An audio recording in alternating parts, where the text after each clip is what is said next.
बुधगाव ग्रामपंचायतीच्या पाणी पुरवठा विभागाच्या सौर ऊर्जा प्रकल्पाचे उद्घाटन राज्याचे उच्च व तंत्र शिक्षण संसदीय कार्यमंत्री तथा सांगली जिल्ह्याचे पालकमंत्री चंद्रकांत पाटील यांच्या हस्ते व खासदार विशाल पाटील यांच्या उपस्थितीत आज करण्यात आले।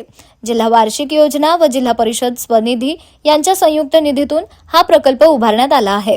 कृष्णाई हॉल येथे झालेल्या या कार्यक्रमास आमदार सुधीर गाडगीळ, जिल्हा परिषद मुख्य कार्यकारी अधिकारी विशाल नरवाडे, माजी आमदार दिनकर पाटील, सरपंच वैशाली पाटील, उपसरपंच अविनाश शिंदे, जिल्हा बँकेच्या उपाध्यक्ष जयश्री पाटील, शिवसेना जिल्हा प्रमुख बजरंग पाटील, जिल्हा परिषद सदस्य पूजा एडके, पंचायत समिती सदस्य पांडुरंग इंगळे, माजी जिल्हा नियोजन समिती सदस्य अनिल डुबल, माजी उपसभापती विक्रम पाटील, प्रवीण पाटील व पालकमंत्री यांचे विशेष कार्य अधिकारी बाळासाहेब यादव, जिल्हा परिषद आणि पंचायत समितीचे पदाधिकारी, ग्रामपंचायत सदस्य व सदस्य आदी उपस्थित होते।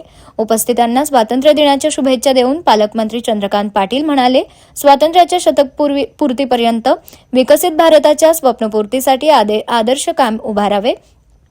प्रत्येकाने विकसित भारताचे स्वप्न जगले पाहिजे।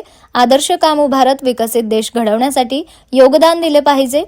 शासन आणि शासकीय योजनांच्या मदतीने गावांनी स्वयंपूर्ण होण्याचा प्रयत्न करावा।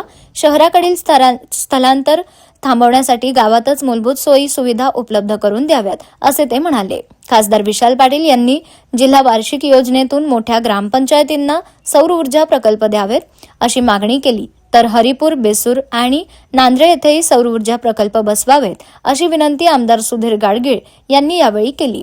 त्यावर संपूर्ण आराखड्यासह याबाबतचा प्रस्ताव सादर करावा, असे पालकमंत्री चंद्रकांत पाटील यांनी स्पष्ट केले। यावेळी पालकमंत्री चंद्रकांत पाटील यांच्या हस्ते दिव्यांगांना टेबल फॅनचे वितरण करण्यात आले। तसेच 15व्या वित्त आयोगातून प्राप्त छत्री व रेनकोटचे वितरण अंगणवाडी सेविका, आशा वर्कर्स आणि नागरिकांना यावेळी करण्यात आले।